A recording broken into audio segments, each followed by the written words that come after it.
Forward, arms, forward, march.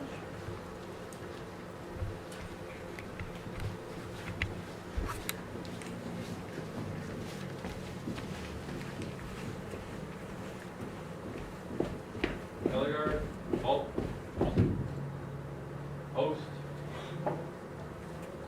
ready, cut.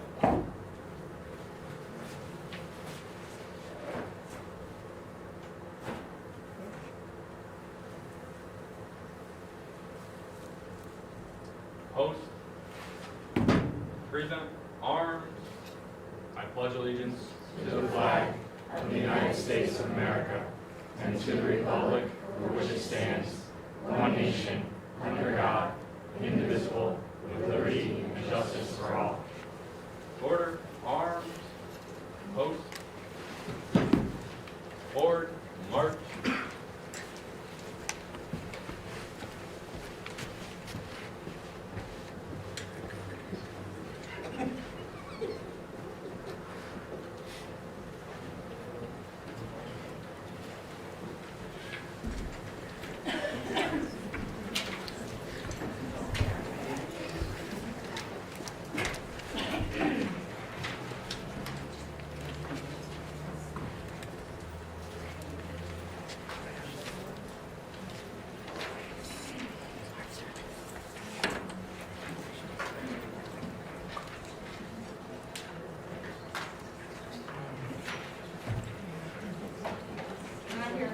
Roll call, please.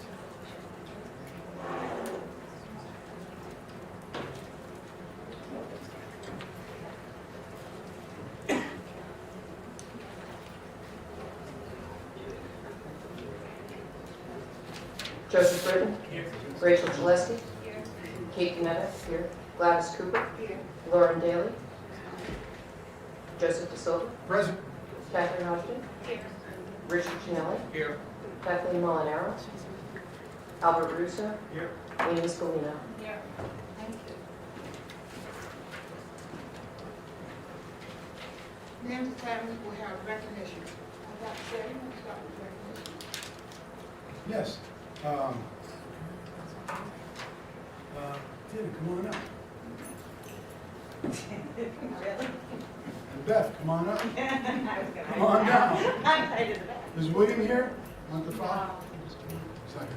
Will you explain the program we're doing? Yes, yes. Thank you. Have a seat. So we've all, Think so?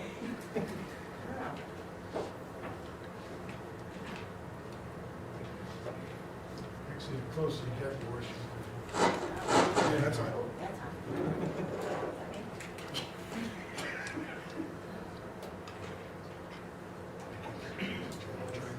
oh, okay, good. I want to make sure everyone hears this. Beth is one of those teachers that doesn't like special attention. So now we've really given her some special attention. But so just wanted to start out saying, you've probably seen on Facebook or maybe a bumper sticker, and it says something like, "If you can read this, thank a teacher." And we often recognize that teachers teach us reading and writing and math. And I just want to remind everyone that there are so many other hats aside from teaching kids how to take care of themselves and others and make friends. There's one more hat that has not been discussed, and that is lunch duty. Lunch duty is very important. And at the end of November, I emailed the cabinet because during our lunch duty, there was a time where a couple of our staff members, including Beth here, who to me were a hero to a child. And I think it's important to take a moment to acknowledge it. So I'm just going to read my letter to the cabinet. And it just says, "I formally wanted to share with you today that we staff members, when faced with adversity, rise to the call and jumped in as heroes do. Specifically, Beth Roos, a 4th grade teacher, and William Matafia, our KSI security guard. Beth Roos was on lunch duty, and as she monitored the room, she noticed a student who appeared to be choking. She did all the right things, called for help, asked the student if they could breathe, and with no answer, and she observed the distress, she administered the Heimlich maneuver. Our security guard, William Montefia, jumped in to continue the Heimlich maneuver, and they dislodged the food so the child could breathe. The two worked together, all of which happened very quickly, and while the nurse ran to the cafeteria, the child's parents were called later, and they were also very appreciative of our staff's reaction to save their child. So teachers and school staff can be heroes in many different ways. Reading, of course, is very important, and being safe is as well. But tonight, I wanted to recognize both staff members for working together and saving a life in the Danbury Public School, and specifically at King Street Intermediate. So thank you. You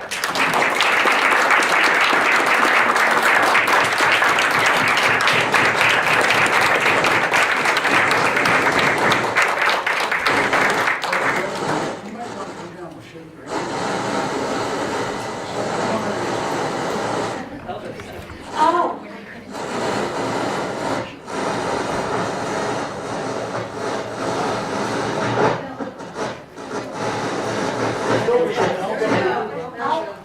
I'm standing for that. Not the world. You just want to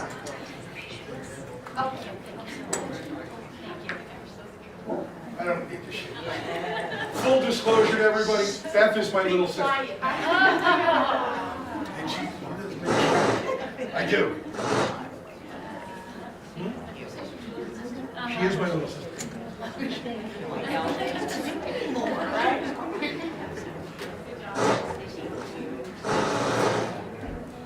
Thanks again. Thank you for doing what you did. That was scary.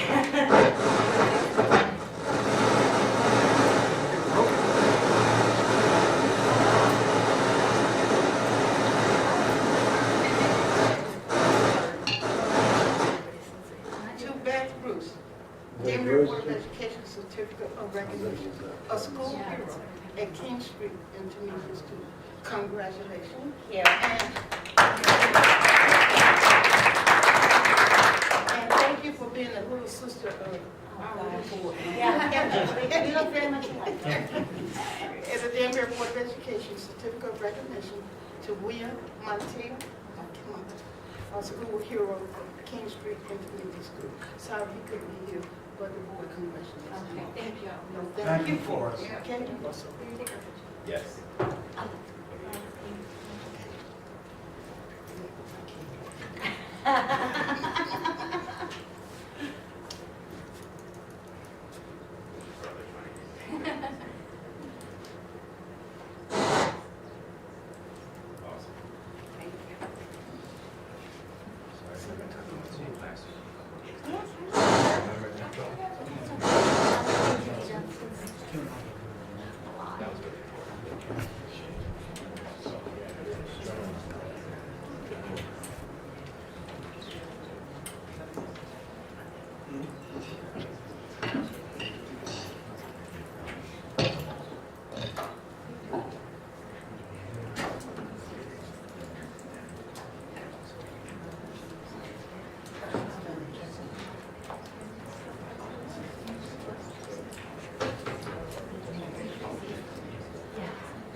Public participation.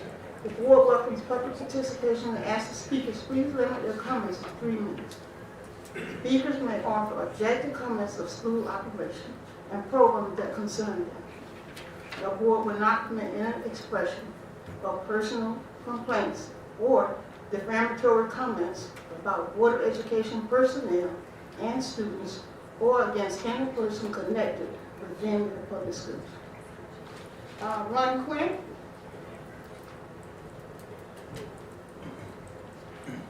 Please. I knew you were going to say that.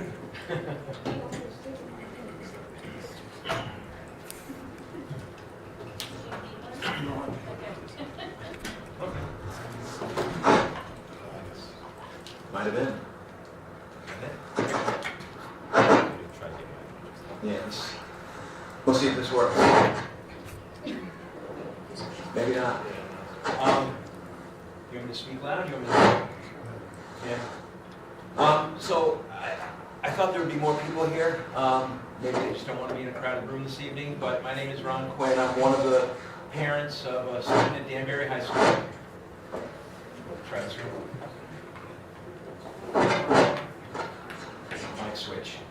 And I think just the message that we wanted to convey as a group was that we understand the coronavirus, we understand the fear, we understand, some people are distressed and panicked. Even the students understand that the Disney trip has been canceled.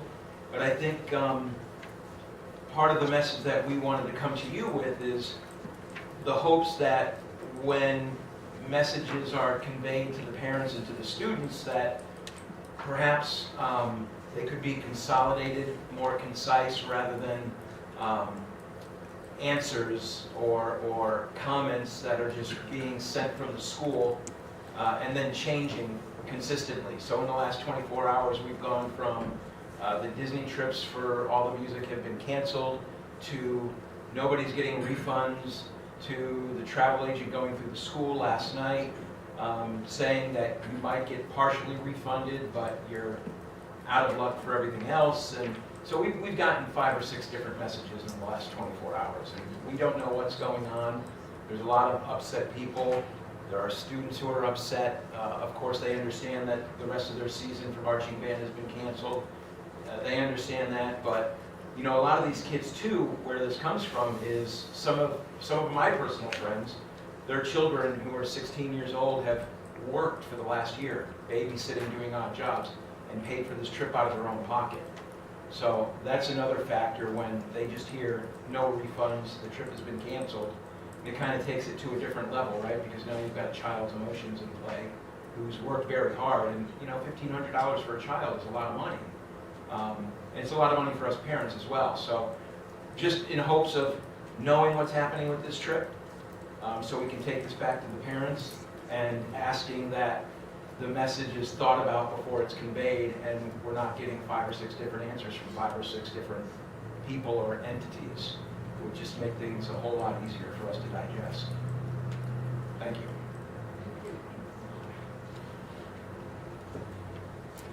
Is there anyone else that would like to speak before the board that did not sign the sign-up sheet? Yes, sir.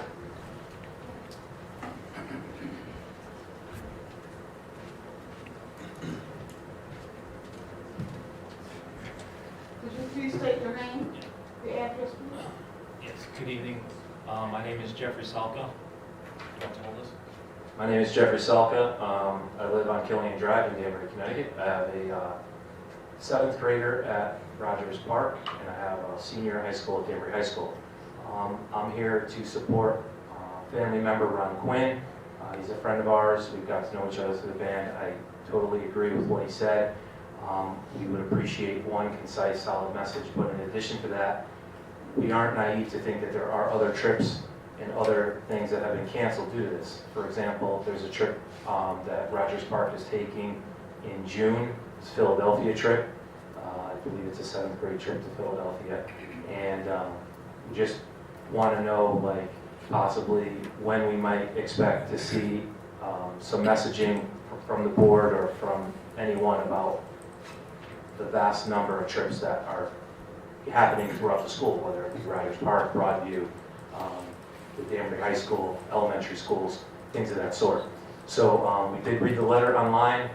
We saw that all future activities, so on and so forth, have been canceled. We understand, to Ron's point, the coronavirus, all that, we understand that. But I guess we're just here to advocate for a concise and proper message when the message comes out. Thank you. Thank you. Is there anyone else who would like to address the board tonight?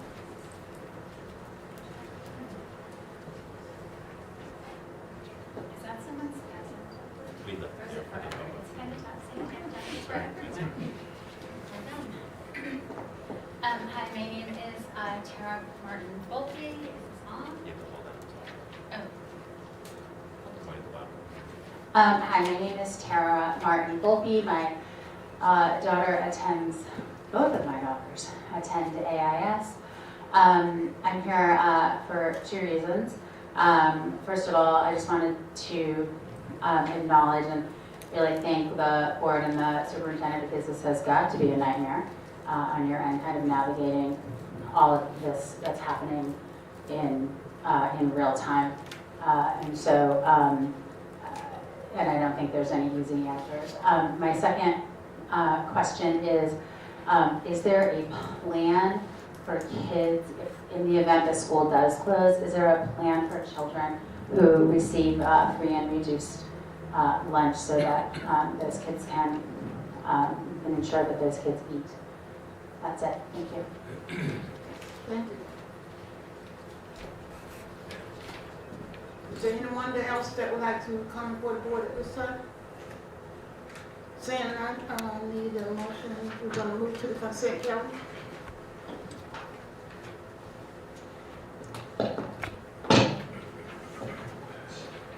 I'll make a motion that the Board of Education approves the items on the consent calendar, exhibits 20-32 through 20-38 as recommended.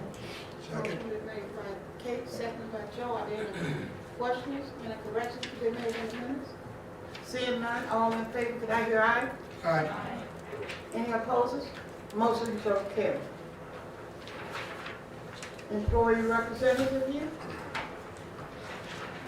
Our student reps. Yay, good to see you young people out today.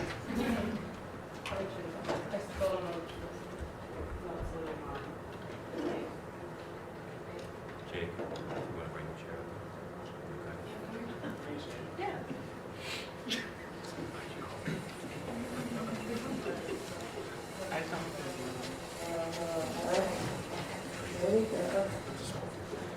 So, hello everyone, my name is Larissa Costa and I'm president of Board of Governors at Danbury High School. I'm Becca Castillo, I'm the treasurer of the Board of Governors. I'm Jake and I'm the secretary. So, today we have some information to share. So, for sports events, the Hatters Athletics will host 3 track invitationals this spring. 2 of the 3 are annual meets. The O'Grady Relays on 4/24 and the 25th. The Dream Invitational on 5/23. And the 3rd meet on 5/16 is a brand new and will be called the Connecticut Classic. On February 15th, the FCX class double L's for wrestling crowned DJ Donovan, Tyler Johnson, and Ryan Jack, among others, the FCX titles for their respective weight classes. In addition to that, the team as a whole won the CIAC Wrestling State Open State title for the 4th time in a row. Girls basketball coach Jackie DiNardo is to be honored by the Franciscan Life Center with the 2020 St. Clair Award in June. Coach D will share this award, with retired New York Giant quarterback Eli Manning, who will be honored as the St. Francis Award winner. The DHS 4x800 team placed 3rd at the New England Championship on February 29th. Okay, I'm going to talk about clubs. So, Tuesday night, I'm part of the production, like Danbury High School production. We found out we couldn't do it in April. So I'd like to say thank you to Dr. South. I know you talked to Mr. Burnett, I believe, all day and like tried to figure out a solution. So they're moved tentatively to June 4th, 5th, and 6th. That's what we're planning for right now. We've cut down rehearsals, so they're like once a week now, instead of like every day leading up to April. So we'd like to thank you a lot for that and coming up with a solution, because people are very upset, and I know a lot of the school is feeling like that right now, but it's what's best for us, so thank you. Moving on. On the 12th of February, the National Art Honor Society had its induction, so we say congrats to them. Last Tuesday, students in the National English Honor Society visited Millridge Primary School for Read Across America Day and Dr. Seuss Day. The event was very successful, and the children loved it. Other things, the Little Hatters had their orientations, like the little daycare at Danbury High School had their orientation on February 19th. Our HOSA program paid a visit to King Street for a special assembly to talk on all things health as a reward to their top 5 hallway walkers on February 19th. So adding on February 21st, the junior class had an assembly on safe driving. In the cafeteria, that group that spoke brought distracted/impaired driving simulators, and the line stretched all the way down the room for kids to participate. On February 25th, the Hatters Cafe became open for business, and students are beyond ecstatic for their teachers to hopefully schedule an open slot. Congratulations to DHS junior Caitlin Clampert for receiving the President's Volunteer Service Award on February 26th. Earlier this month, the Peer Leadership Program hosted a fun variety of sports tournaments such as dodgeball and basketball to raise money for organizations like the Wounded Warriors Project, both tournaments with $120 prizes. DHS is getting ready for another Spirit Week. Our new Spirit Week will be from April 6th to 9th so that we can enjoy the warm weather and spread even more spirit. On March 7th, the DHS HOSA program attended the Connecticut HOSA state competition and took home multiple awards. And finally, yesterday, visiting the Little Hatters preschool classroom was retired K-9 techs and retired Trooper Ed and the Danbury Police Department. Thank them both for their service. And that's it. Oh, we have,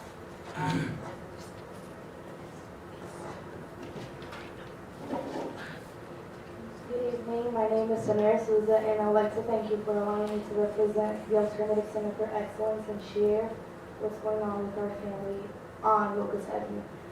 So ACE manufacturing students will participate in Saturday work experience totaling 18 hours on March 14th, 21st, and 28th in Waterbury at the Manufacturing Service Alliance 4. ACE continues to offer students intervention and enrichment during career and life skills course on Thursdays. 11th graders are currently focusing on SAT prep work to better perform on the SAT on March 25th. On April 8th, ACE will hold our Career Day. The 16 workshops provided allow for students to choose 4 areas of interest to explore careers that serve the community and promote well-being. After lunch on April 8th, on the top floor of ACE, the humanities students will put on our second annual Renaissance Fair, which utilizes classrooms and the hallway for students to participate in learning stations and activities. In light of the recent emergency preparedness plan, the following trips have been impacted. Start trip on March 13th for students. Norwalk Ferry trip on March 18th, 20 students. Whitemore Park trip March 25th, 52 students.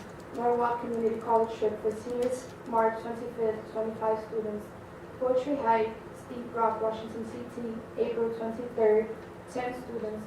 Long Walk Theater trip May 15th, 20 students. Whitewater Rafting trip on the Hudson River May 27th to the 29th, 20 students. And the CAST conference at Thompson's Community College May 29th, 12 students.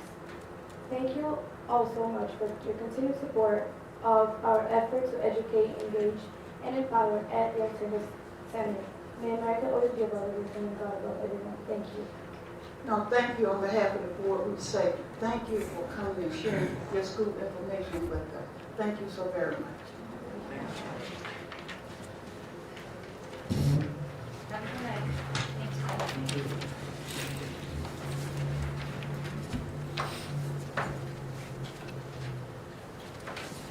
Next on the agenda, Superintendent.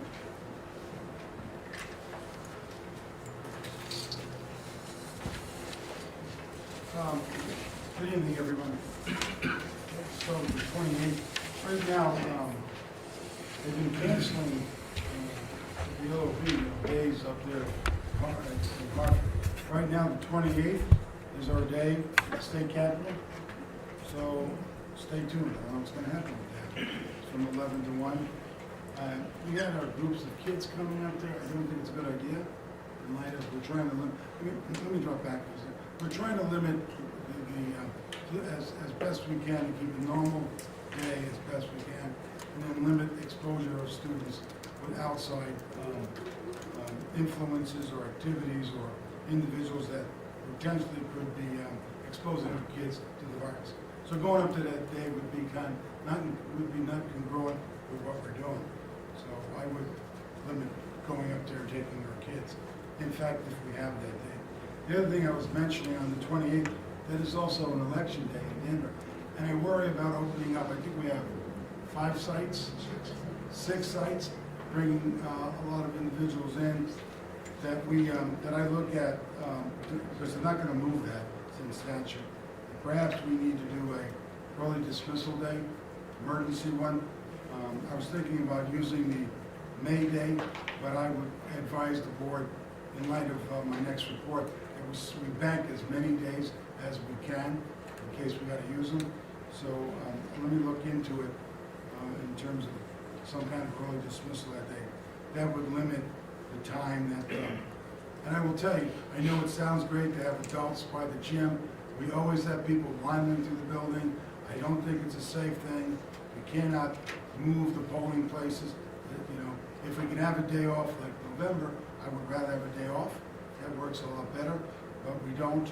So I think we should do something, one, for safety, folks walking around, and also having too many outsiders coming in the building without giving us a chance to clean the place properly. So that's A, and I'll keep doing about that. What I want to spend some time now is with the prepared management plan that we have. A few years ago, the boards approved the plan, although it's not a checklist, but it certainly gives us a lot of guides. And a lot of it is, it's soft information. That is, it's iterative and it develops as we go through. So I have Lisa Morrissey here and Kathy. Would you come on in? And I just want to talk to the board a little bit about what we've been doing together.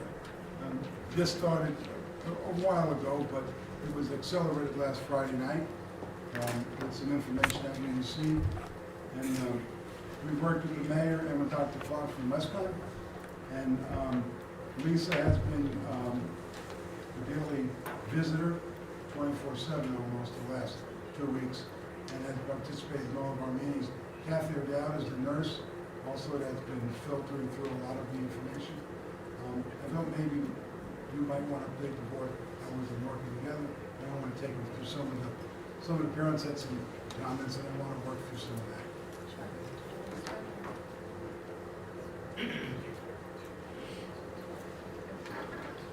Hi, good evening. Thank you for having me here tonight.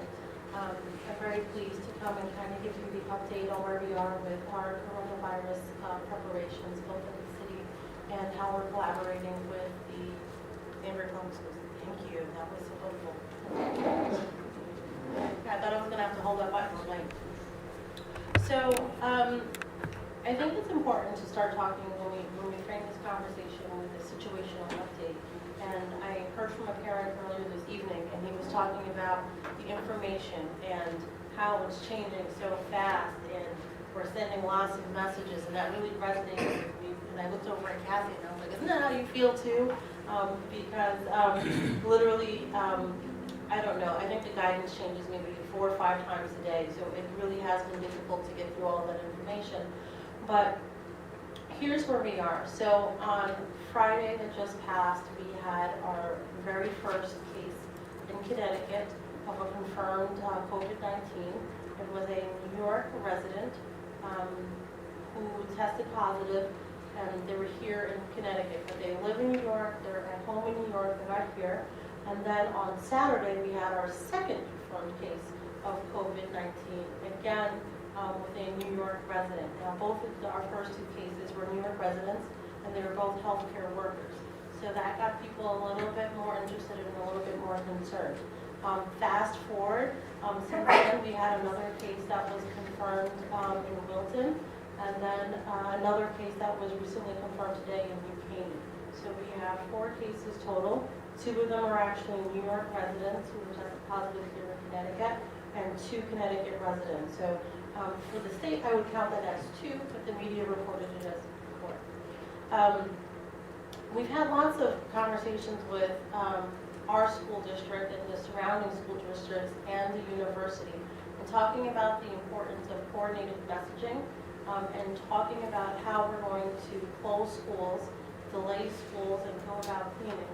And one of the things that we stressed early on, and Kathy and I were really in sync on this from the beginning, was that we really need everyone to be on the same page. And I remember on Friday night after we had that first case being on the phone with Sal and Dr. Clark at Western Connecticut University, and talking about what does this mean for our community and how we're going to have an approach. And I said, well, they're not here, they're going back to New York. This really is a low impact event for us, but this is, we were talking for the last 2 weeks about getting our plans together, and I've been participating in the calls, and I said, okay, so the time for planning is finished, now we're moving into our mitigation phase. And what that means when we go into mitigation phase is reducing the number of potential cases for the community. Today, at the state level, they were having conversations, and one of the things they brought back to the directors of health was that we should anticipate and prepare for the fact that 20 to 30% of our communities are going to become infected with this virus. So 20 to 30% of the communities potentially. And that number sounds really scary. And I think when I say that number, I'm going to give you some context that will help that number sound a lot less frightening. So if we had 100 people in this room right now, which we shouldn't because, no mass gathering, but if we had 100 people in the room, 80 to 85 of those people are going to have illness that's so mild that it would be like the sniffles or mild cold. Some of them may even have flu-like symptoms without the general body use. So that's the vast majority of people. They're going to be sick, but not so sick that they can't move about. They're what we consider in a public health and a healthcare community walking well. Then we're going to have another 12 to 15 people maybe who are sick enough that they're going to need to see a healthcare provider. They're going to need to see their primary care provider. So we're not talking about hospitalization yet at this point. Just a conversation with their medical provider to give them some guidance on what they can do to stay as healthy as possible at home managing this. Now, the final group of people, now we're talking about the last 2 or 3 people, those are the people that are going to require hospitalization. And so of that 100 people, so using that as our 100%, we're talking about only 2 or 3% of people are going to be sick enough that they're going to need hospitalization. So the disruption doesn't really come from people being overly sick. It doesn't come from those other pieces. It really comes from how do you maintain the infrastructure of our schools? How do you maintain the infrastructure of the essential services that the city provides when we're anticipating mass absenteeism and having the conversations that we can provide on those services? I'm looking across the way over there to Courtney, and Courtney and I have had a couple of conversations in the meetings talking about providing services to students such as free and reduced lunch. Looking over at Kelly, and we're talking about the students that are on 504s and PPTs and that need additional services, and how do we provide those types of things. So those are really the things that we were talking about from a mitigation level. On the day-to-day for the schools, Kathy and I have been working together on the communication as far as my favorite thing in the whole entire world, hand washing, hand washing, hand washing, hand washing, and stressing the importance of hand washing and reminding our parents and families and staff, if you feel sick, stay home. We want you to stay home. I mean, the 2 best things that you can do for the entire community, 1 is to wash your hands, and 2 is to stay home if you're feeling sick, and reiterating that message. And from the city side, really being a supportive partner for the district and being your advisor to say, here's what we're seeing from the public health front, here's what we're looking at from Westchester County, the rest of Fairfield County, and here's how we think that you should plan accordingly. Here's what we think the risk is to the students, to the staff, to the visitors, and here's how we think that you should start changing some of your programmatic activities.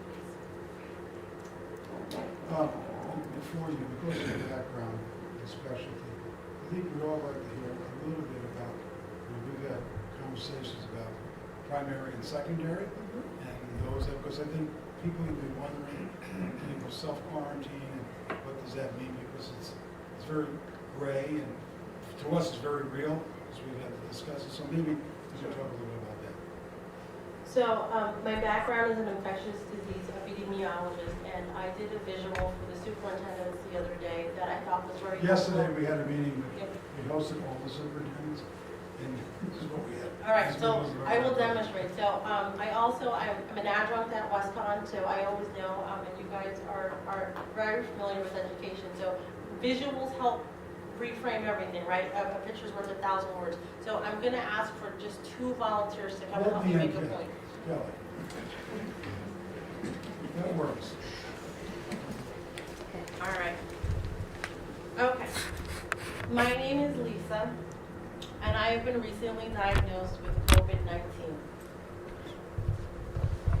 Courtney is my good friend. We spend a lot of time together. We may work together. We do a lot of things together. She's a primary contact for me, so she's a primary. So the guidance will be, I'm isolating until I'm asymptomatic, but because Courtney was exposed to me while I was symptomatic, now she has to stay home for 14 days. Kelly is friends with Courtney, but she didn't see me. She only saw Courtney. And because Courtney doesn't have any symptoms, Kelly's considered a secondary contact. She does not have to stay home for 14 days. She's free to move about the community. She's free to go to work, to go to school. Let's say that they were roommates. So these 2 lovely ladies are roommates. The same rule applies. Because Courtney came in, because Courtney came in contact with me, she's going to be asked to stay home for 14 days just to make sure that she doesn't develop symptoms. But her roommate Kelly does not have to stay home for those 14 days because Kelly did not come in contact with me. Thank you. So, Kathy handles sort of the funnel. We've set down our planning process, and we'll talk a little about the field trip process, how and why, it was been iterative and kind of it looked piecemeal, and part of it was. But Kathy's been handling things that come in about health and questions about that. It goes from Kathy to Lisa, and then so maybe talk a little bit about when the school calls and the judgments that we start making. I'd first like to thank Lisa. She's been incredibly instrumental in helping us to develop our plan. Things are changing on a daily basis, and we will get that message out consistently. So currently what we've been doing in the schools, the nurses have been extremely vigilant in monitoring students who are ill. We have sent out our sick day guidelines. We have them posted on our website, and we are asking parents that if their children are sick to stay home. If they require medications such as Tylenol and Motrin in the morning, they are sick and should stay home. Sometimes those children still return too soon, but the nurses are catching that, and we are asking parents to come and pick their children up. We have, throughout our buildings, stepped up the disinfecting, and as well as reinforcing the message that Lisa said about frequent hand washing. So children are given as many opportunities during the day to wash their hands. Hand sanitizer is available. We have it in the classrooms, in the cafeterias, and throughout our building. Any calls, what happens when you get a call from the principal about perceptions of the primary and the secondary? So there is a lot of concern and anxiety in the community, and my role is to reinforce what the health department guidelines are, and we get those from the Centers for Disease Control. And I find that we have to fight this with education and with knowledge. We don't want to instill fear and panic. So I often will get questions from principals, from teachers, and I just refer them to what the current guidelines and practices are. So we're going back around here.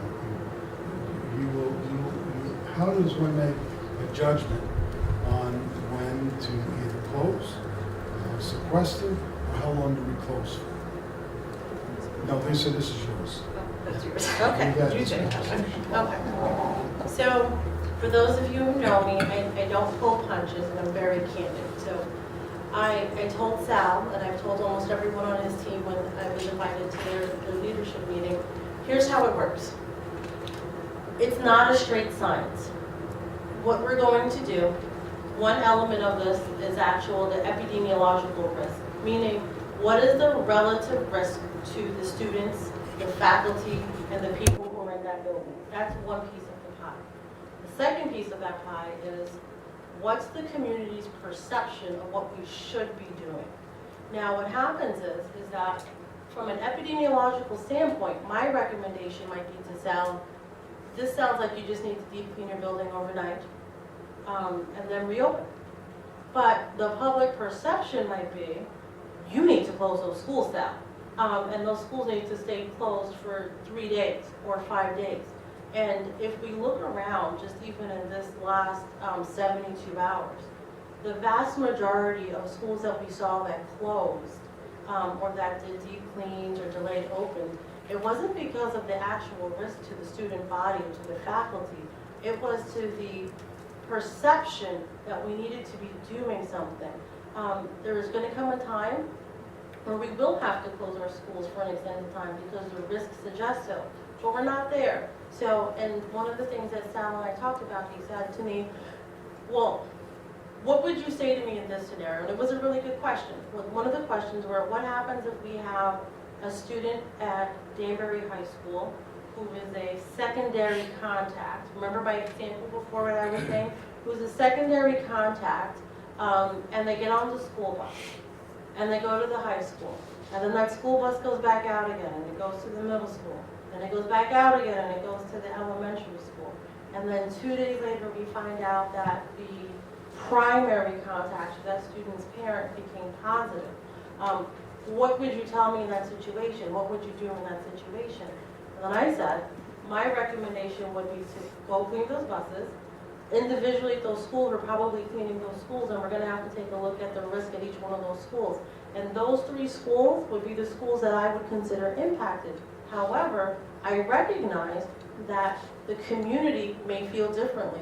The community may feel that the entire district is impacted by that, and they may want us to close the schools and do a deep clean of all of the schools, and that's a reality.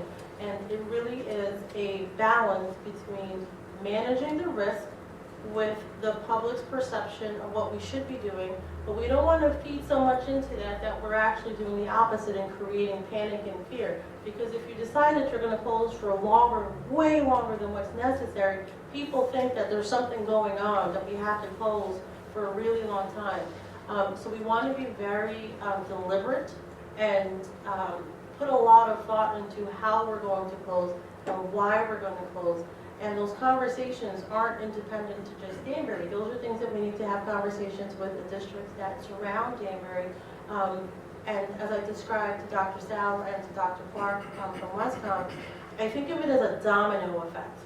So if you have one school district that has such an extreme response, what happens in all the other school districts is everybody wants to know, are you being lax? Like, what is it so different about that community from our community? And then it really kind of amps up the response that everyone else has to put up to make it look like we're all doing the same thing. So those conversations about how do we close, when do we close, mitigating those risks are things that I think we've done a really good job in opening discussions with the other districts. Dr. Sal has been fantastic about leading that group and really helping us to formulate those conversations about, you know, this really is a 3-day closing, and it's not something that we should escalate just because people think we need to escalate it, and really communicate to them our decision-making process behind the reason why we close the schools. And today, if you notice the closings, they all said, until further notice. Yes. I'm sorry, put in council. How do we explain to people that what's different about us compared to what seems like almost every college in the region that are going to mandatory online classes, chucking kids off of campus, not letting kids come back after spring break? Harvard basically is throwing all of their kids off campus, and I mean, it's a major imposition for kids who live in countries that are impacted. Westcon is going to online classes only, so is Sacred Heart. How do we explain what's different about us as compared to them as they're doing those things? And to be clear, I don't want to close. I'd like to avoid closing. I don't think that's, I'm really worried about kids and food for a big thing. As am I. So here's how I always start these conversations, because people call our office all the time and ask that, and there was one, a fact check, that the schools are actually listening to us. So here's where I start their conversation. One, when we take a look at, for example, Harvard and communities like that, they actually have cases in their cities. So that makes sense why they want to close. Because part of the reason why we close schools, it is a tool in our toolbox to prevent people from becoming exposed. And the critical piece about closing the schools is that you have to time it just right. You close the schools too early, and what happens is you take the kids out of the picture. They're at home, and we still have some cases that are popping up in our area. We keep them home for 2 weeks. We still have cases. We put the kids back into the schools, and guess what? They bring it with them. They're going to start, these kids are going to become carriers, they're going to have it, they're going to be bringing it back to their families. If we wait too late to close the schools, then we have widespread transmission.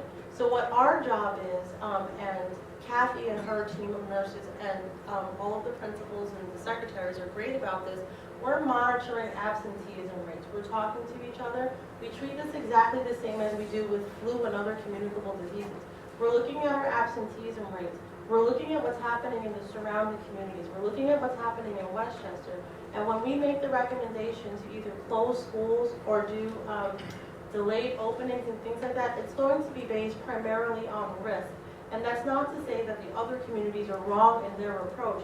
They're doing what makes sense for their community, the same way that we have to do what makes sense for our community.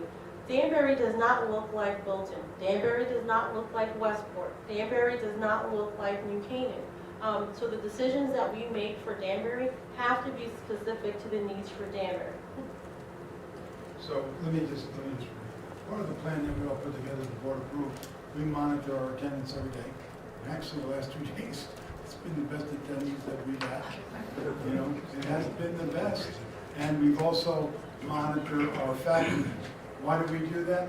If we see there's a tendency or an abnormality, then we contact, as Lisa said, we'll contact Kathy, and we'll take a look at if it's a group of students are relegated to a certain class or floor somewhere in a school, then we follow up and take a look at that very, very closely. Same thing with faculty. If we notice there's a tendency, we will follow up and we will make a call. Now, we've done this, we've talked to the unions because there's some issues there, but we're erring on the side of using the data, not to accuse, but to understand. That's our, is to understand, and that's been our approach. And I will tell you, people have been put on, I don't say homebound, but been put on leave because of some exposure issues, not affecting us directly, but possibly, and it's voluntarily. So we've done that, other districts have done it, just as in our prevention mode. But that's how we use that information. I think the next level, I know someone had a question, but I want to talk about how we've been protecting the environment. Question, please, sir. I like your visual, and is it possible that we stress that more in communicating to the public and get the newspapers to use some sort of that as a written analogy, so we don't get to a point where perception drives the district or forces the city to do something because of a perception problem.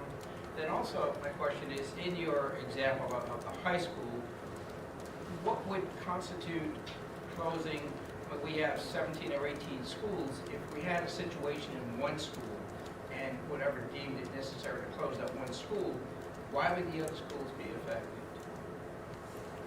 So my recommendation to Danbury Public Schools to close multiple schools is because we're looking at multiple cases.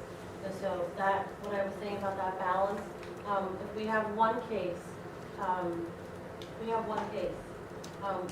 and that to me, we have to look at what area of the city is most impacted by that. That might be where the student goes to school or not. We have to take a look at that. But if we have 3, 4, 5 cases, you know what that tells me? That tells me that we have widespread transmission in the area.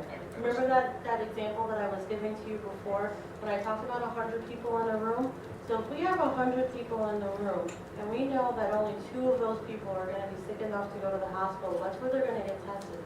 So if I see that we have 2, 3, 4 cases, that means to me that we have a lot of transmission in the community. And that's why we need to close the schools, because we want to limit the spread at that point. One case, if we have one confirmed or one presumptive positive, then that's isolated. We can take that and we can mitigate the risk at the school level for that piece. Does that answer your question? Yep, thank you. I think the board, in reading and listening to a lot that's going on with this, one thing I'm walking away from this, and I've been hearing it repeated now, because of what's happening in the state of Washington and other areas, the comment that folks are saying, it's as they reflect on it, people didn't do enough early enough. So, one of my operating principles as a superintendent who was making decisions, I was my own kids and grandkids in there, is exactly that. So, I know that we have staff that shares buildings. I know that kids are on buses, multiple buses at times. So for me to sleep at night, and I'm going to do as best I can quickly to make sure those buses are all clean, no matter if they touch them or not. And then the added, statistics about if you have 2 or 3, the extrapolation from that is that you can predict there's more that are asymptomatic and we don't know. So I think for all those reasons is why we would close. And the other side is perception. I think you hit that right on the list. But as a board, I would ask, what are you doing to prevent that? One of the things that, remember, this has been planning, and then we activated the plan as of Friday night. All of the outside groups have stopped coming in. If the public is going to be part of an activity, we've stopped it. I can't control where folks are at. People are upset, why can't I meet with the Cub Scouts? I don't know where they work. Westchester, I have no idea. I have no idea. You know what our faculty said?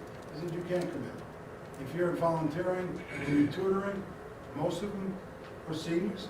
Not good for you to come in for your own protection or for my kids, so that doesn't work. So all of our tutoring, even the UConn folks they have observation classrooms, we don't permit them. Those that are part of our programming are permitted so we can have what I call regular school. So we've taken those steps very aggressively to stop that. And if you notice what we put out in the notices, that I think it's mindful on our part, we don't know the answers, it changes. So I thought a 2-week seems to be a good criteria to take a look at. We may have to do more restrictions, or maybe we can enough restrictions. Okay, and that's sort of what we're doing. Last Friday, for example, we got the note, first thing I did was call Rich, and we put a special crew into high school. And they cleaned the whole high school Saturday and Sunday. We've been telling everybody, we need to be doing things to be proactive. And I will tell you, that necessarily wasn't a recommendation, but it was something I thought was the best interest of youngsters, right? So we do things like that. I think I want to spend a few minutes now. We'll ask questions, but talk about the cleaning part. And then I'm going to come back and talk about what we did last week with the field trips and how that all came about. Back to you. Go ahead. Okay, so we're regularly cleaning the buses with a disinfectant 3 times a day before the kindergarten run. Can't hear you. Okay, regularly cleaning the buses 3 times a day. The kindergarten run, the morning run, and the afternoon run. The staff have been trained, and Kathy's met with our transportation manager to make sure that they're doing the right cleaning protocol. So we feel confident, and also Rich Jalbert is checking in with them to make sure that they're cleaning the buses properly. As Dr. Sal mentioned, we have people coming in every Saturday. They're working overtime to do cleaning, so they're swinging through the schools in a rotating schedule to do an intensive cleaning. They have disinfectant guns, I believe.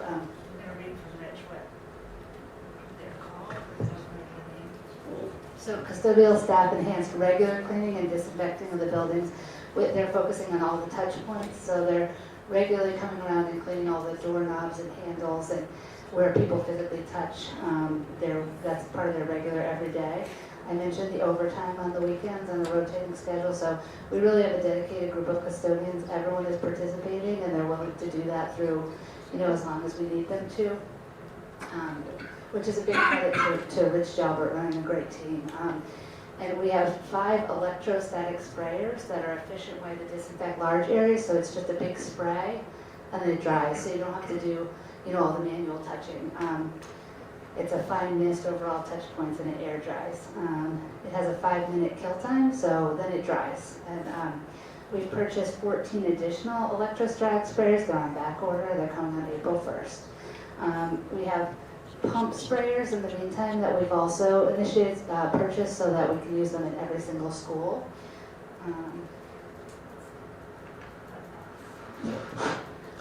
Hand sanitizer dispensers and additional hand sanitizer has been ordered, so distributed throughout the building. I also heard about the soap in the bathrooms at the high school on social media. Rich has been in and his team has been in daily checking and making sure that the soap is adequately stocked, and we ask people to report if they feel as though there's not soap, but we've never seen the soap not being available. So we've ordered disinfectant wipes to clean the keyboards in classrooms. In the meantime, Kathy worked with Rich to get a protocol where we spray a cloth with the disinfectant. They can just wipe it down until we get those special cloths that will be disposable. They'll clean and then throw them away. The Purell individual hand sanitizer has been ordered for the classrooms, and the teachers have spray bottles that they've been instructed how to use. Just spray down the classroom at the end of the evening. It's another item that will just dry. They don't have to wipe or touch anything. They just spray.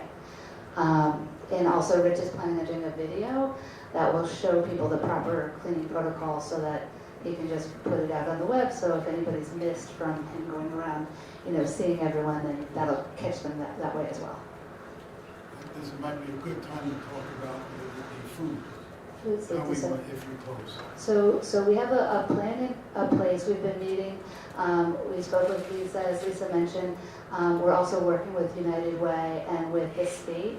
The state's going to be issuing guidelines on Friday about what they're recommending, but we've spoken with them in advance, so we have a sense of what they'll be doing from the state perspective.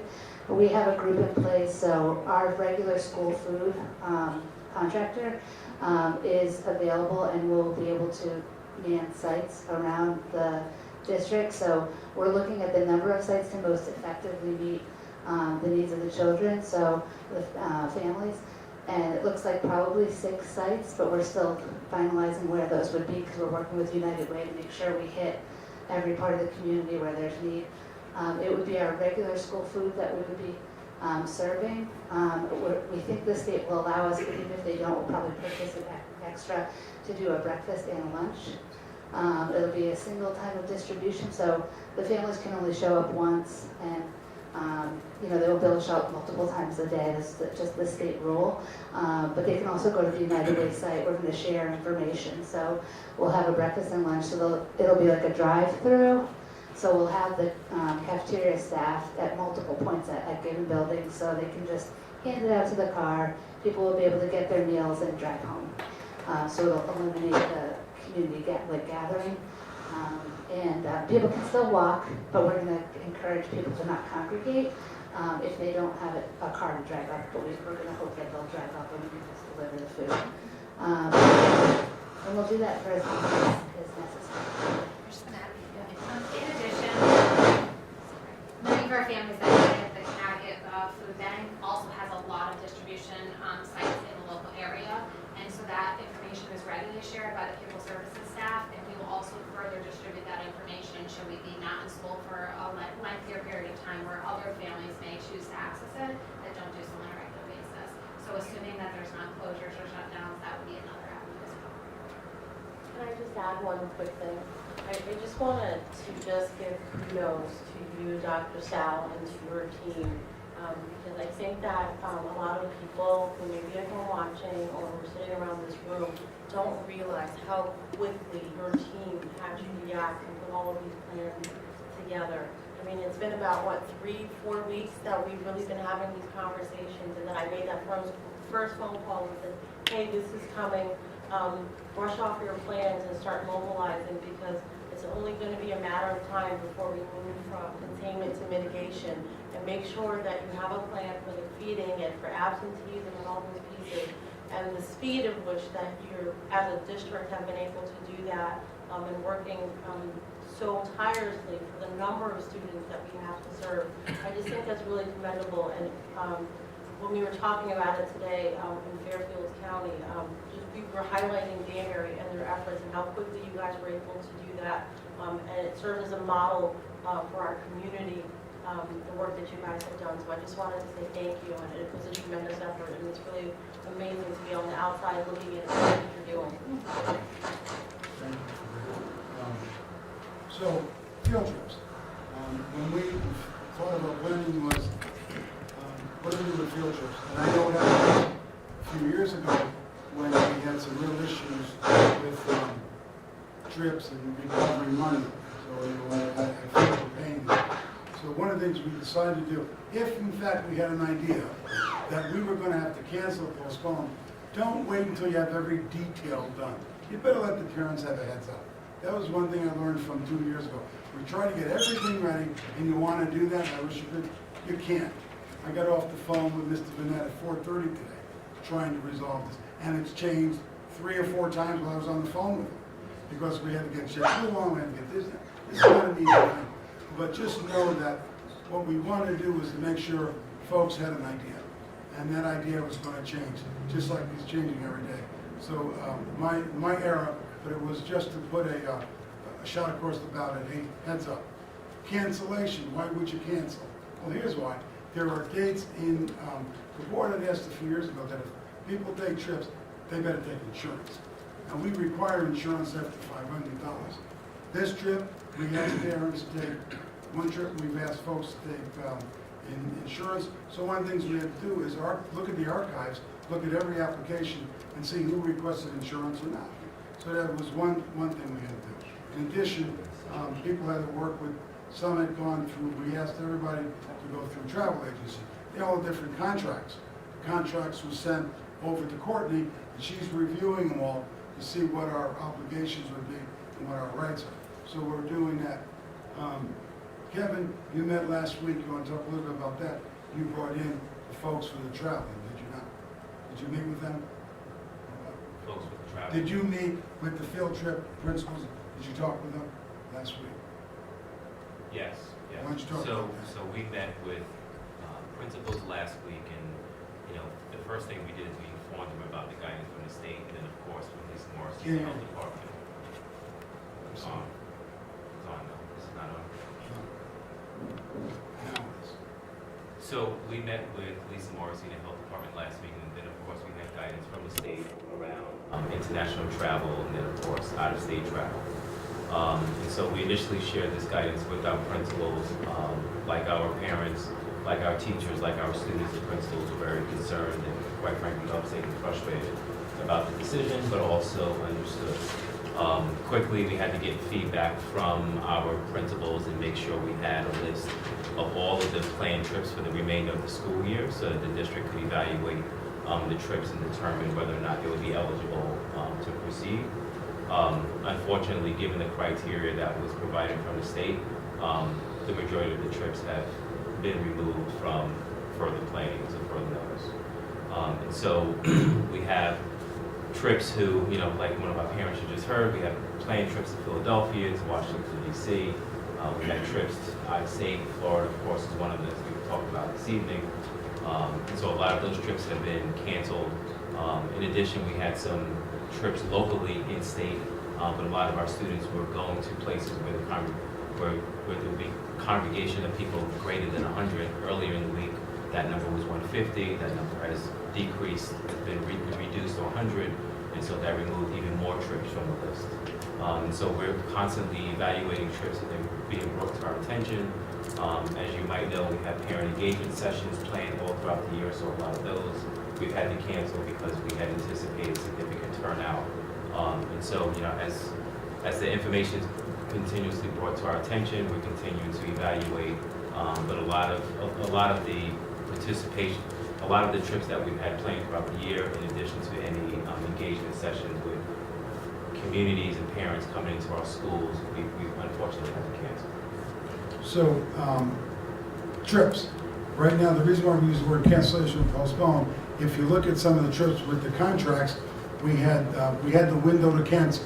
My advice is, with the uncertainty of what's gonna happen in May and June, it might be smart to take your money, particularly if they don't have insurance. So one of the trips that someone was talking about today, which is happening in, I think it's in June or late May, there's still an opportunity to cancel. Other trips, there was not the opportunity to cancel. So this position has been, well then, if it's paid for, try to kick it out as far as you can. Hopefully, we'll see, we'll evaluate every 2 weeks. Closer we get to the date, maybe you can take the trip. The other thing is, when we met with the governor, had a special meeting on Tuesday, everybody called in, first responders, mayors, superintendents, with his entire emergency cabinet.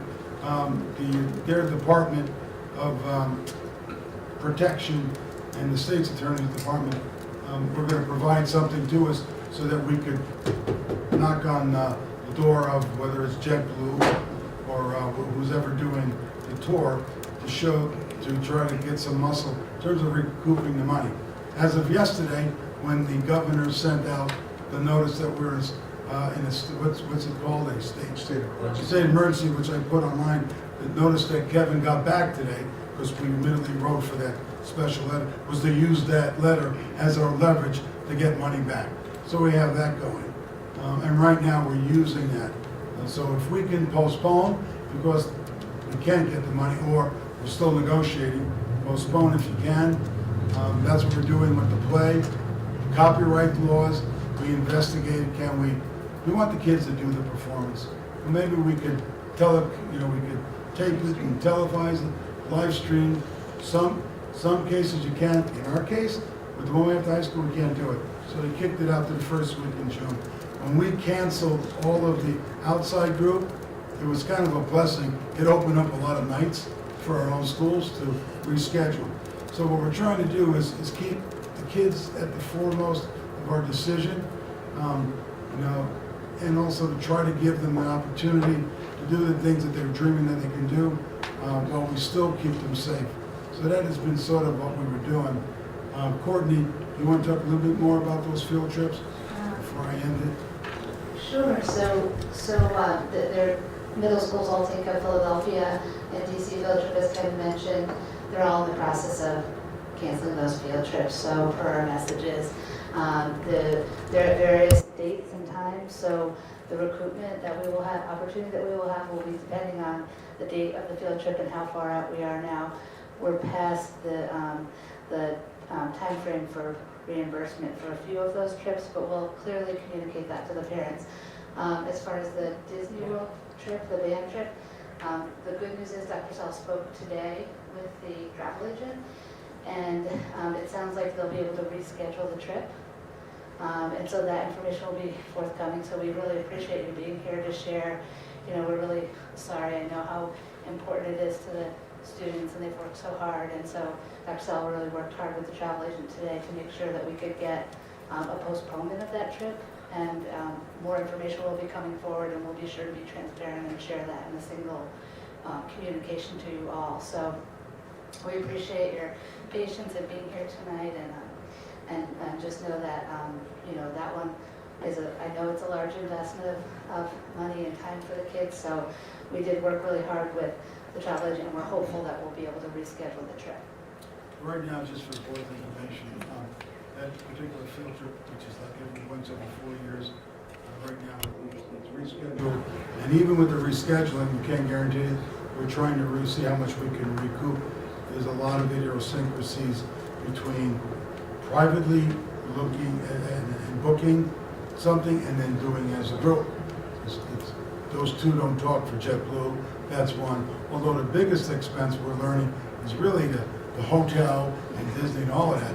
So we're trying to, even though we're rescheduling, if in fact it cancels, what can these families take away in a voucher? So we're trying to work those things as well. I know this is long, but there's been a lot of information. So the call I'm getting is, how can you possibly, restrict kids leaving? Talk about 100 groups, no more than 100, and you got a cafeteria of 700, 800 kids. And then look at all these kids passing themselves in the hallway. It's Grand Central Station. You're right. This is why we can do it. Lisa, explain it. Good. Go ahead.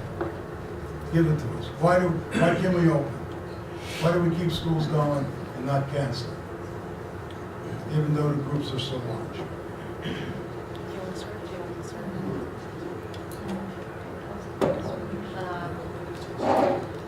So our goal is to minimize risk, and we do that when and where we can. We've stopped visitors from coming into the building, we've canceled certain activities, but the reality is that, for example, at the high school, we have 3,300 kids, we have staff. They're passing in the hallways, but that's not extended contact. In terms of the lunch waves, that is just our reality. So we try to minimize the risk where we can, and we do our best just to promote good hygiene and hand washing and things like that. When we know that they're going to be in crowds, we encourage that social distancing, and at that point, I think that's the best thing to do. I'm sorry. First of all, thank you guys so much for being here tonight and giving us some information. That's really, really helpful. And I know you all have been working a lot, pretty much around the clock as this stuff is unfolding. So thank you for your dedication all around. I just want to ask, and I don't know, Courtney, if you're the right person or if somebody else should be addressing this, but I'm curious about the measures being taken for transportation for buses, for sanitizing those. And in particular, ones that are traveling between communities, like I know AIS buses kids from out of district, so. So we put into place a schedule with Kathy cooperating, thank you Kathy, with Marge, our transportation director, and Rich is checking behind to make sure that they're following protocol. So we have a disinfectant it's green, it's approved by the state. It's something that our district partners are using now. It does apparently work for this type of coronavirus. And so right now we're doing it 3 times a day, which is at the start of shift, before the kindergarten runs, before the morning runs, and then when they close the shift at the end of the day. And we think that's sufficient because it has a 5-hour life, so it's cycling throughout the entire day, being able to catch anything that might come on the bus, in the time frame. So. And that's following a protocol that STA, our bus company, has now issued for all of our sister districts as well. So, yeah. And they're supplying the cleaning products as well. Just so the board knows, we do have some sites we rent.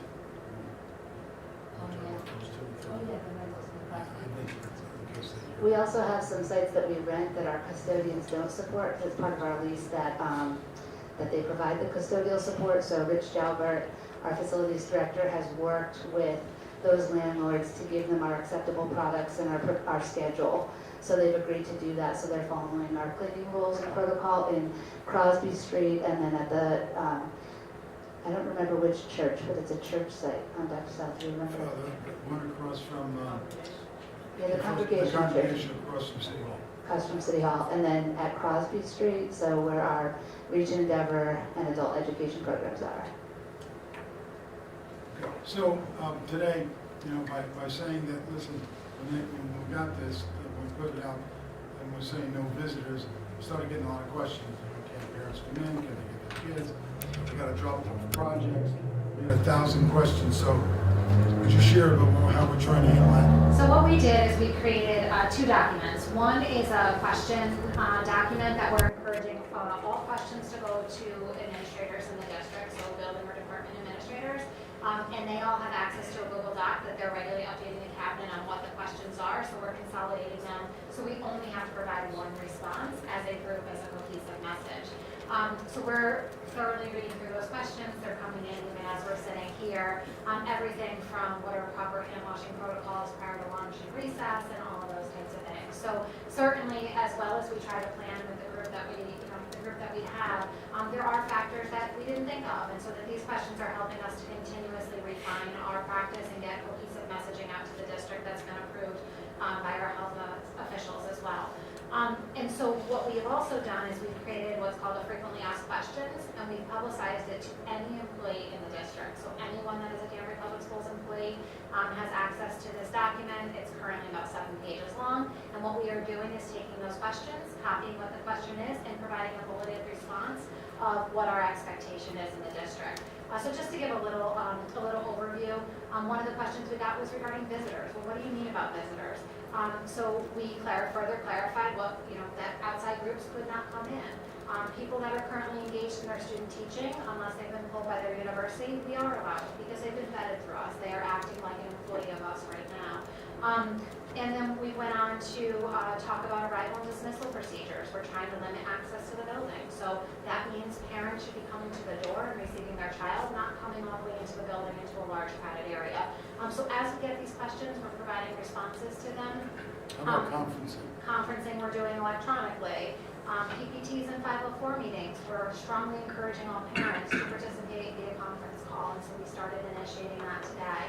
And I do have to say, our faculty has been amazing, and our parents have been equally wonderful. I mean, for the most part, when we pick up the phone and call and say, I know you'd love to come in for your conference or for this type of meeting, but this is why we're doing it. Would you please? Absolutely, not a problem. We had one woman that showed up and had forgotten about it. She said, I'll sit in my car. We're like, okay. So parents have really been very responsive and very collaborative with us throughout the process. So over the next, week or so, month, I don't know how long, we will continue to daily update or, several times a day to update this document to make sure we're sending a clear, consistent message to all employees within our district. With the section there that says, what if you close? Yes. There was some questions, maybe you might want to. So one of the things where, staff are asking questions like, how will missed days be made up? So we've already alerted them that any of the days through the end of June, the possibility of a PD day in May, and the possibility of losing time during April vacation are all failed game to make up our required 180 school days.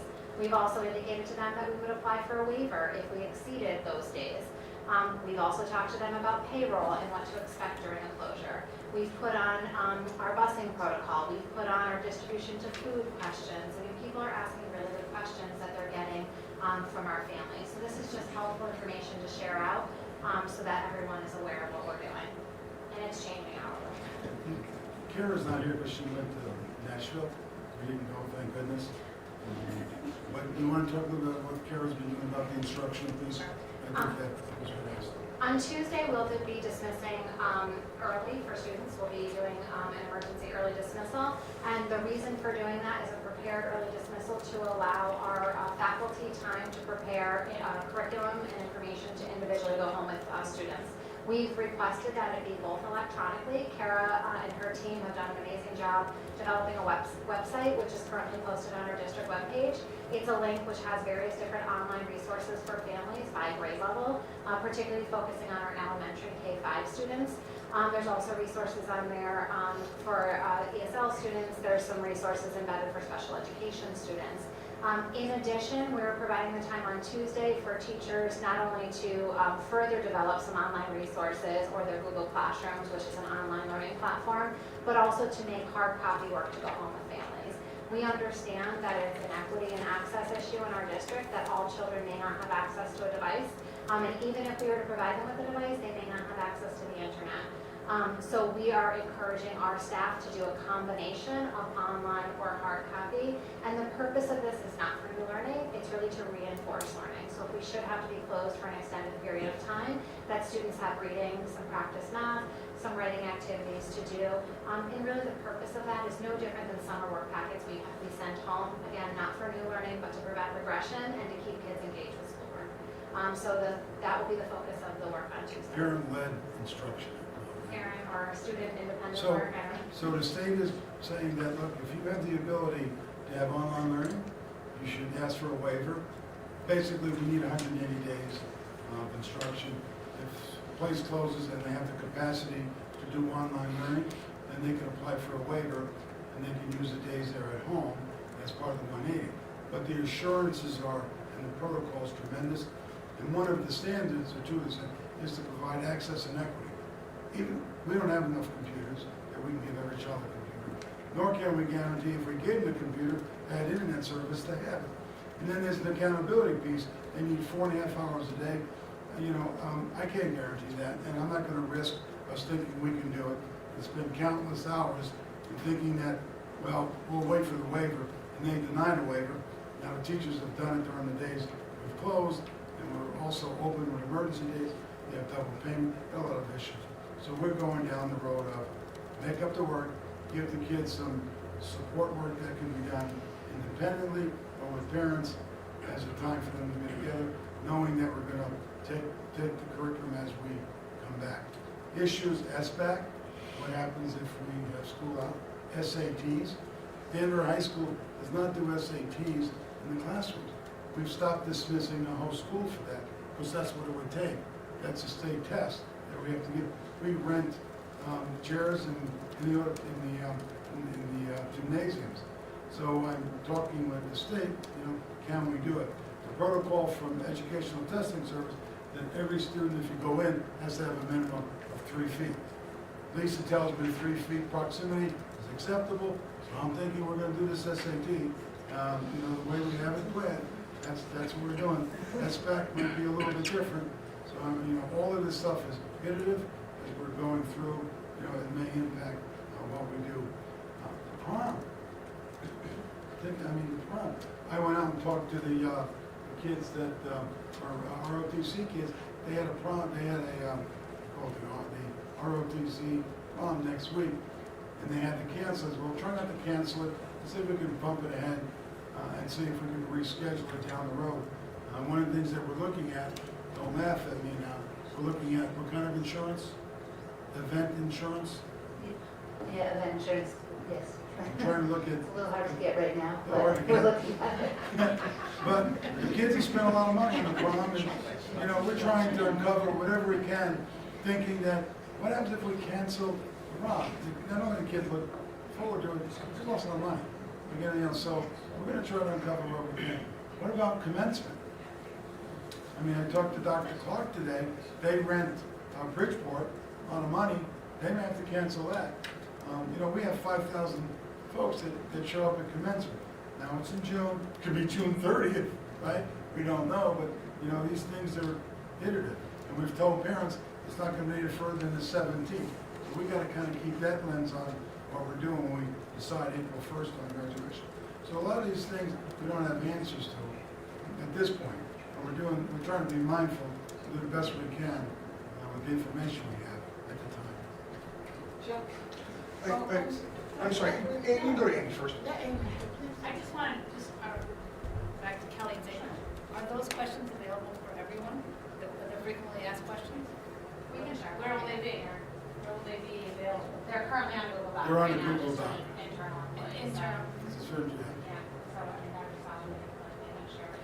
I can let the board share it, that's fine. Well, I'm just saying, But it's internal document because there's things on there that I think just the faculty that could answer questions. So it's available to So everyone. the fact, the administration, And staff. We can place. For example, this is not for parents, and the reason for that is we're talking about payroll. You know what I mean? We're talking about things like that that are not relevant to the parents. But yes, I will. Yeah, I can, We'll follow up tomorrow. because you get tugged on and people ask you, I'll try to get you on there. Lisa, you're on there, I know. And I've got to say one thing here, because I think the mayor took a bath with meeting last weekend. We were told to limit a lot of the activities, to no spectators. He took the lead and went out there and took the initial hit before I got my hit, which I sent out. But he's been, I can't tell you, he's been very supportive, trying to do the best thing for kids. He has a perspective going through what he did.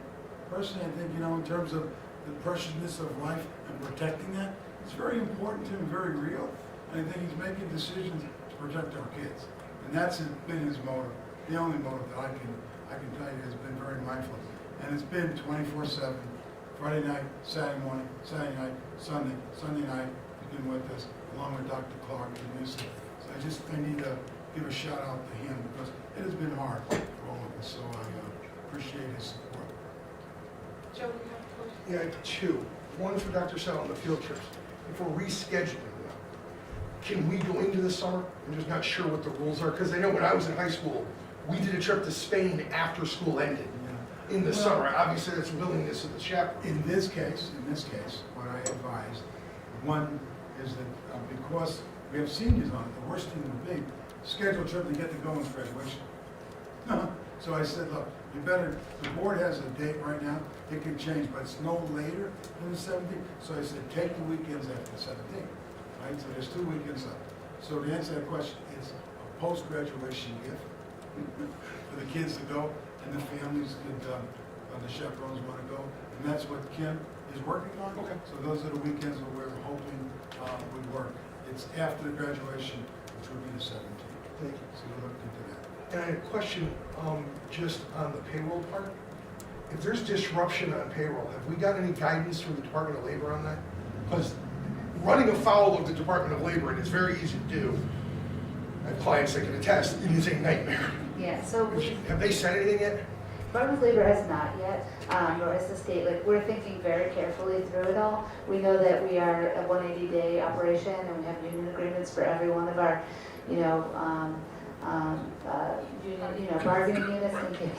But it's very important to us to have continuity. People will continue to get paid, but we will work with the evolving situation within the 180 days. So, if, for example, there's a closure and they're not doing work during the 5 days, they're going to still work 5 extra days at the end, and we're probably going to possibly do something like adjust those payrolls so that they're still getting paid at the end, but they don't miss out on pay during those 5 closure days. We're certainly cognizant of it. The main points to take away is we're not interrupting anyone's pay to the extent that we're able. We can do remote payroll. We've been testing that, so we do have the capability to do remote payroll.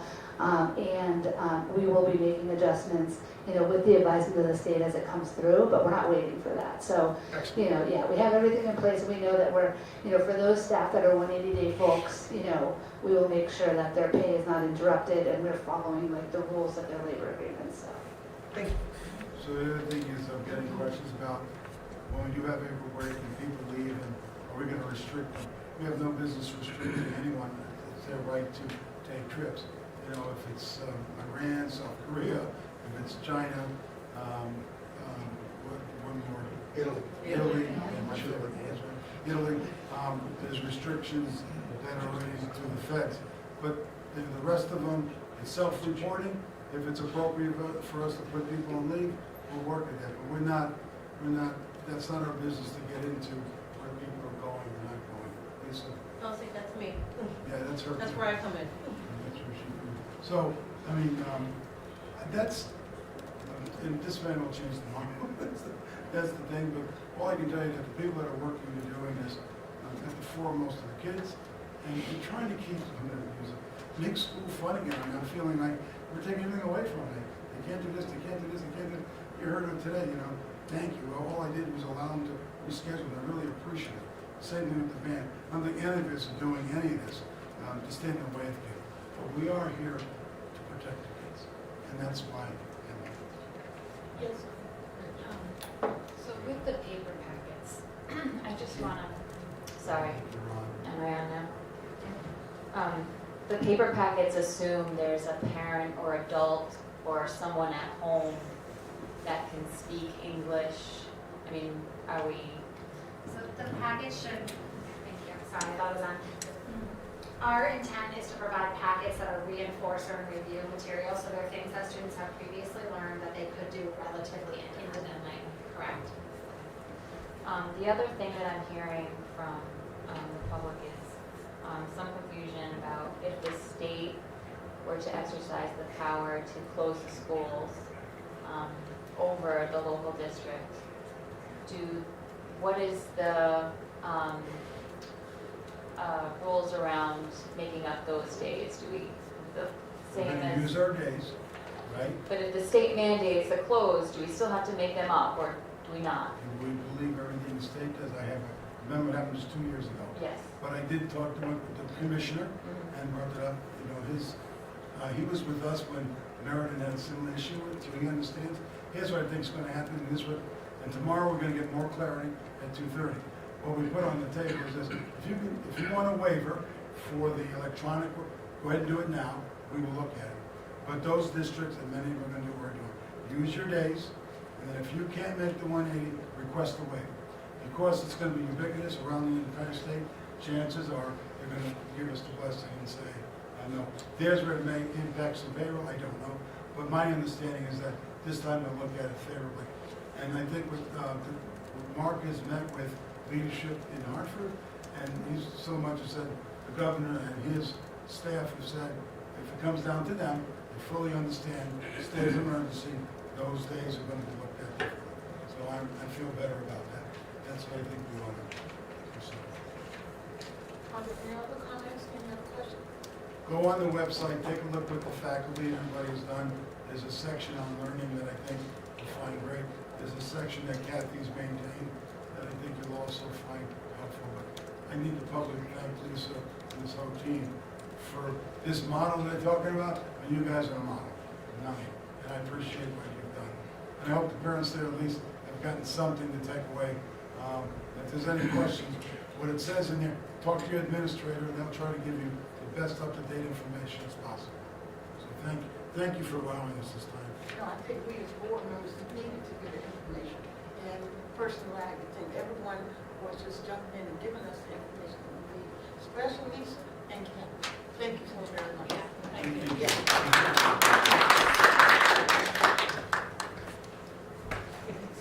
I have no discussion. Portrait of a graduate, inter-district grants, Kevin, anything there? So I will start with the inter-district grant. The district is applying for a grant. It's a proposal for families from New Fairfield, Bethel. Western Connecticut State University is also a collaborator on the grant. The purpose of the grant is to reduce racial, ethnic, and economic isolation while increasing high academic achievement for all students in reading, writing, math, and science. If the grant is approved, we will have weekend programming, and in that programming, the focus will be STEAM. And so we have some employees in the district who are putting together the grant, and we are looking forward to an answer from the grantees. And just a quick update on the portrait of the graduate. We met on Thursday, February 27th. We had over 50, 60 community members in attendance. At that meeting, we had from parents to students, teachers, administrators, K-12, early childhood, higher education. Overall, I thought it was a really good day. The focus of the meeting was speaking to the group who we called the Portrait of the Graduate Coalition. The purpose of the day was about, number one, educating the community, the stakeholders about the Portrait of the Graduate and why it was so important. And then two, beginning to charge that group with reaching out to their stakeholder groups, because they have considerable reach deeper into the community, and eliciting feedback on what the important characteristics of a successful Danbury graduate is. And so our next session, which is planned not this Thursday, not tomorrow, but next Thursday, the steering committee and I will be meeting tomorrow to talk about ways to engage the coalition in a different way. So initially we had asked the coalition to perhaps have stakeholder sessions or have surveys to elicit feedback.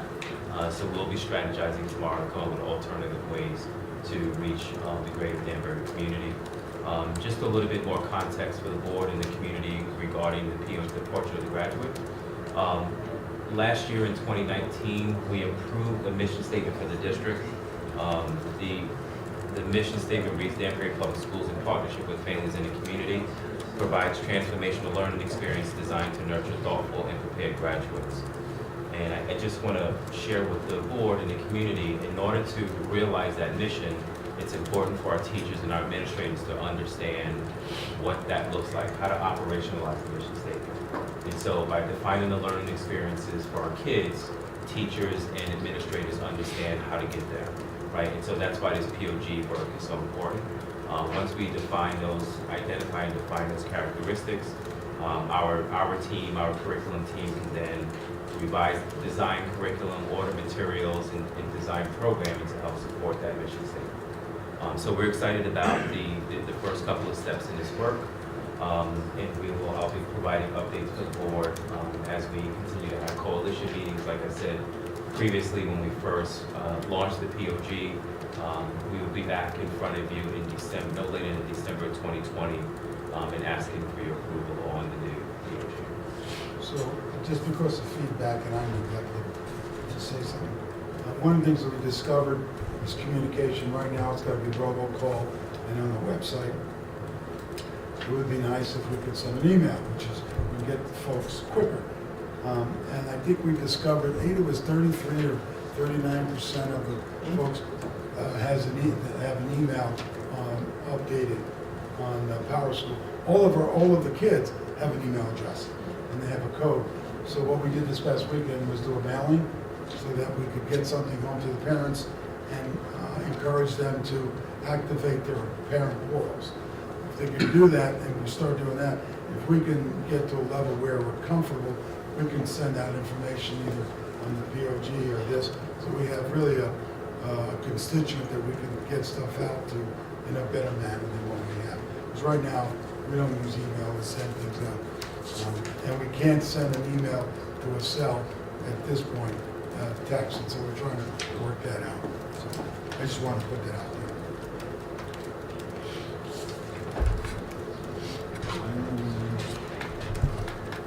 Before I do the board chairperson report, are there any commission reports?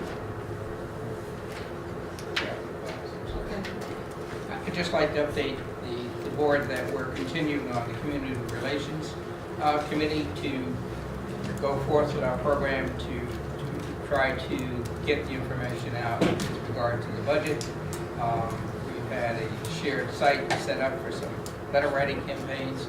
I want to thank people that are not on the committee for joining us, and I also ask for anybody else on the board who could lend a hand to participate in this project to do so. I'm trying to think of a good date to meet because time's of the essence to set up another committee or a workshop because I want more people to attend. So we're moving ahead with this project as I think time's of the essence, and hopefully we got this other nightmare of the current situation, working with us. But life goes on. So I do need some additional support from board members who are not on the committee if you reach out to them. And we're sort of winging this. This is the first year that we're trying to do a sort of comprehensive rollout, even with the interruptions we have now. So hopefully it might be successful, or I think it will be successful, and we can build on something for the future. We had some nice ideas. I met with Dan Donovan for his participation, what the high school kids could do. I'm going to reach out to ACE. Kevin and me are working out, and Mrs. Cooper, with other communities to have conversations with them. I'm anticipating that the groups are not greater than 100, so I don't think there'd be a problem in possibly, meeting with them. If we get 10 or 15 people, that would be very nice. So there's where I meet the challenge in terms of having some other people from the board perhaps represent us so that we can share this particular burden if one of the other committee members are not available, so we can follow through. It's just a matter of me coming up with another committee meeting, which I'd like to do next week, but I'll have to discuss that because I know how busy Dr. Sal and his staff is, and I hate to have them, participate in something that maybe they don't have to attend. So I'll work that out with him, and then I'll notify everybody else of what the date should be. Thank you. Just, I did, one of the things, we're hearing that the public hearing is going to be not during a holiday week. I don't know which day it is, I'm sorry about this, but it isn't going to be, I can't tell you. It will not be during our week, between the 13th and 18th, I think. It'll be after that, I understand. The subcommittee is still trying to tentatively get a date for that, but at least it'll avoid that week when folks are on the ground, so that's a good thing. We're very mindful of that. I was going to say we all could leverage our PTO board liaison roles, but our PTO is allowed to meet during the day or after school still? Well, thank you for that. What we're trying to do is if it's an ongoing, kind of like us executive board, we're gonna permit that to happen. What I'm asking folks to do, if it's just an executive board, we're gonna permit, but we're not gonna permit any presentations of folks coming in. So We're just trying- a PTO executive board? We're trying, yeah, because we're gonna treat it that way at this point. Okay. Unless, for some reason, I have to do something else, but that's the thinking right now. We can still, as board members, leverage the PTOs and get information out about the budget through them. I met with the West Side Middle School PTO last week and shared with them what was happening here. And they have a little blurb about the budget and when the next city council meeting is and to expect other meetings and how they can be involved in the process. And they're going to share that in their weekly emails. I also wanted to give a policy committee update. We met last week with the Policy Series 3000s. Thank you, Courtney, for being there and giving your feedback and insight as it relates to operations. We're taking in chunks. It's a large series. So we made some recommendations that will be brought to the full board at some point after CABE reviews and makes those modifications. And we will continue to meet again at the first Wednesday of every month. I also forgot to mention at our last meeting that I went to the No One Eats Alone at Great Plains School. They always do a really, really great job. They pack that house to the brim and literally no one eats alone. What else? I was invited to read Across America week at Morris Street School, another fabulously done job by staff. Really great. And that might be it for me. The citywide PTO meeting earlier this month included presentations by Barry from Sodexo and Courtney to the budget. And next meeting in April will include Rich Torres about school security. And I think that's it. Thank you. I just wanted to mention, maybe everybody already knows that the next city council meeting is April 7th at 7:30. And that was, weren't you encouraging people at our community relations committee meeting to get people, not just teachers, but parents to come and speak? Gonna be resident. Yes, residents. Residents.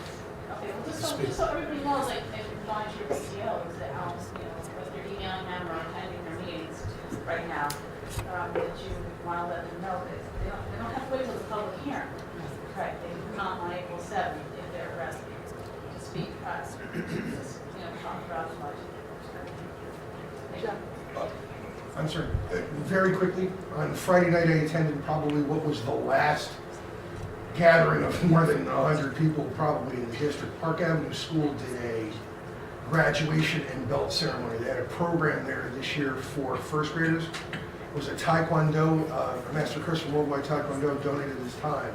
And they did a program on basically respect building and anti-bullying. And they did a great job at this event. The gym was packed. I think every first grader and every member of their family was there. And when I read earlier that day at the school, or earlier that week on Thursday at the school for Read Across America, all the teachers were raving about the program. It was wonderful. They thought it was, they could see the transformation of kids over the 8 weeks. So if that ever comes up or you see that coming into another school, everybody at Park Avenue raved about it. I thought it was wonderful. That's all I have. I would just like to thank Amy for attending the portrait for a graduate. I could not attend that meeting, and she stepped in and said, I'll go, and I really appreciate that. So, did you want to have anything to say, Amy? Well, I would like to say that I felt that it was different because, as Kevin just stated, that they need to operationalize the mission, and so they needed to get another grant, correct? Right. And so the grant brings in this new organization that actually made the presentation. And the presentation was, hold on a second, was very future focused, about, talking about our students, our kids, about future focus. And they did this video that blew my mind. Did you know shift, HIFT, happens? Take a look at it. Oh my gosh. Talking about technology and how fast it's moving and how we're preparing kids and we don't even know what the technology is going to be. And just, I can't even off the top of my head talk it. Can you, something that was... So the team put together a really moving video. Number one, we interviewed a number of students, elementary students, kindergarten, first grade students, and talked to them about what did they aspire to be when they grew up.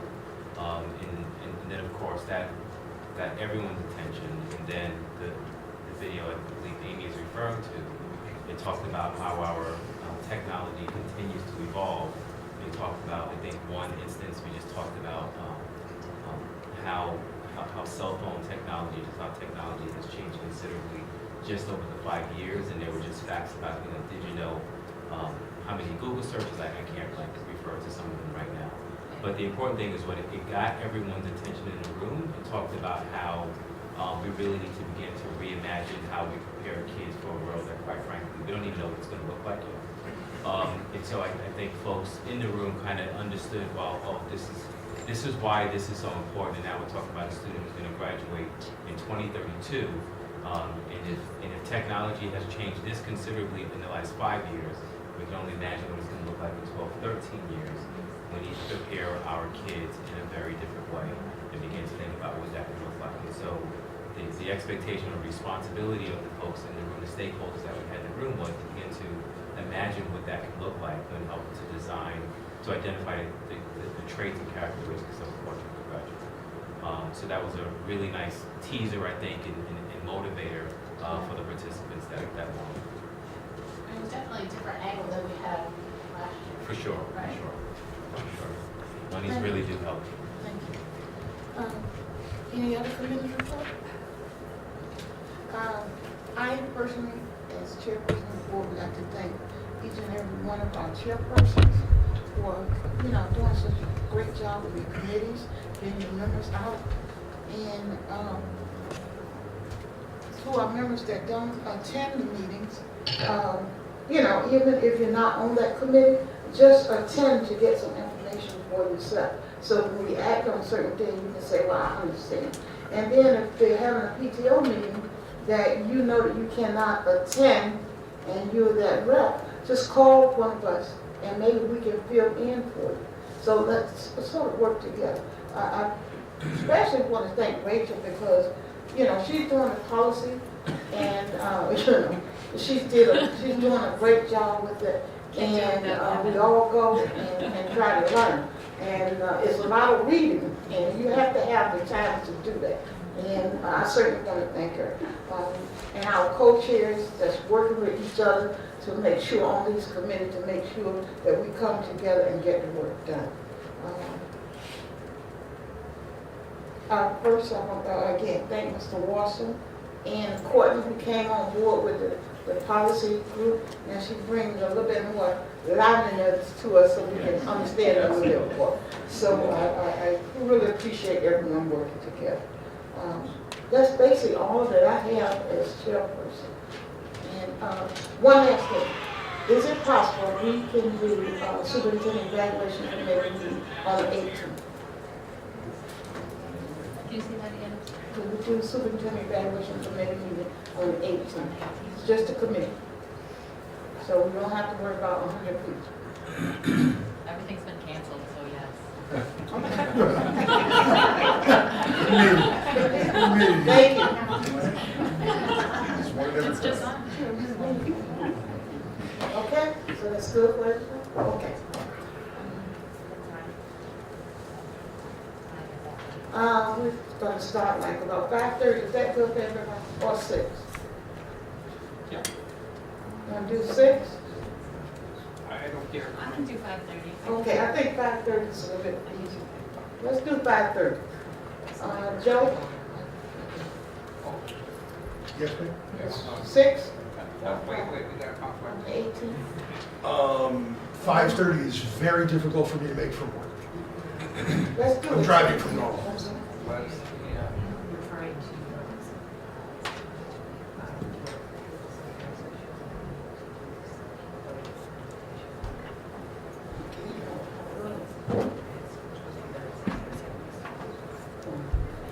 Okay, we start at 5:30. This is gonna be a problem, because we're gonna ask some other people from the board to, one other person from the board to be there. At least an hour. Can we work this out after the adjourn? Yeah. Okay. Okay, if there's nothing else, I'll entertain a motion to adjourn the meeting. So moved. Moved by Joe, seconded by Joe. All in